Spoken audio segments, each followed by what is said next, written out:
warahmatullahi wabarakatuh. Halo teman-teman, perkenalkan nama saya Nisa Mariana, NIM 2202011020, program studi Teknik Informatika semester 4.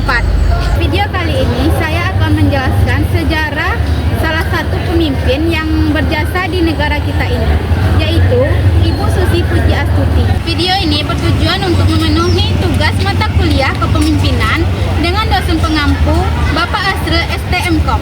Selamat menyaksikan.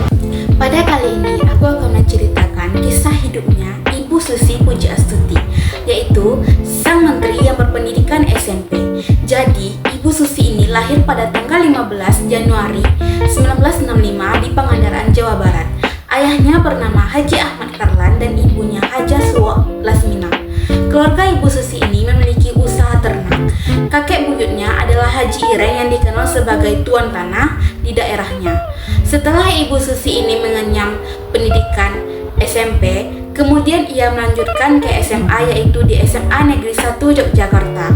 Kemudian, ketika ia kelas 2 SMA, ia dikeluarkan dari sekolah karena keaktifannya dalam gerak golput. Kemudian, setelah putus sekolah, Ibu Susi menjual perhiasan dan mengumpulkan modal sejumlah Rp750.000 untuk menjadi pengumpul ikan pada tahun 1983. Saat bisnisnya mulai berkembang hingga pada tahun 1996, Ibu Susi memulai mendirikan pabrik pengolah ikan, yakni PT ASI Pujiastuti Marine. Produk dengan unggulan lobster yang diberi merek Susi Brand. Kemudian bisnis pengolahan ikan ini pun meluas hingga ke Asia dan Amerika. Keren banget kan? Pada tahun 2004, Ibu Susi memutuskan untuk membeli pesawat Cessna Grand Caravan seharga 20 miliar untuk mengangkut lobster dan ikan segar hasil tangkapan nelayan ke Jakarta dan Jepang.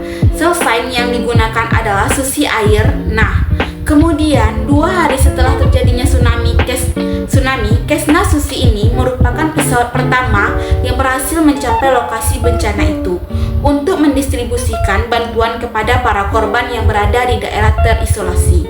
Kemudian, peristiwa itu mengubah arah bisnis Ibu Susi ini di saat bisnis perikanannya memulai merosot. Kemudian, Ibu Susi ini menyewakan pesawatnya dan selama 3 tahun perusahaan penerbangannya semakin berkembang dan sekarang perusahaan penerbangan Susi Air telah mengoperasikan 49 dan pesawat, dan pada tahun 2008 beliau membuka sekolah pilot, yaitu Susi Flying School, melalui PT ASI Pujiastuti. Selain itu, Ibu Susi ini juga memperoleh 14 penghargaan nasional maupun internasional.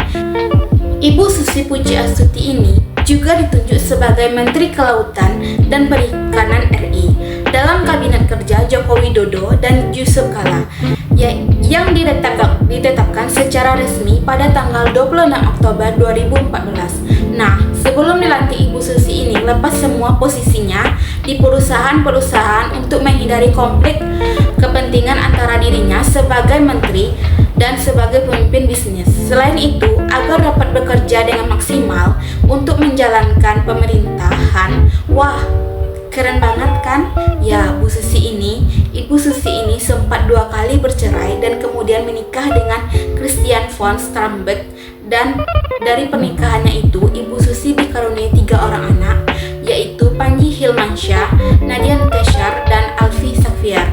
Dari kisah hidupnya Ibu Susi ini kita dapat mengambil nilai positif, yaitu kita tidak boleh yang namanya berkecil hati. Kita tahu Ibu Susi ini hanya berpendidikan SMP, tetapi ia membuktikan semua bakatnya dan ia menunjukkan bahwa ia benar-benar bisa di bidang itu. Bahkan ia menjabat sebagai menteri di negara kita ini. Semua itu diperlakukan dengan adanya rasa percaya diri dan tidak berkecil hati. Oleh karena itu, kita harus mencontoh Ibu Susi ini saja. Yang lulusan SMP bisa sukses, bagaimana dengan kita? Pasti kita lebih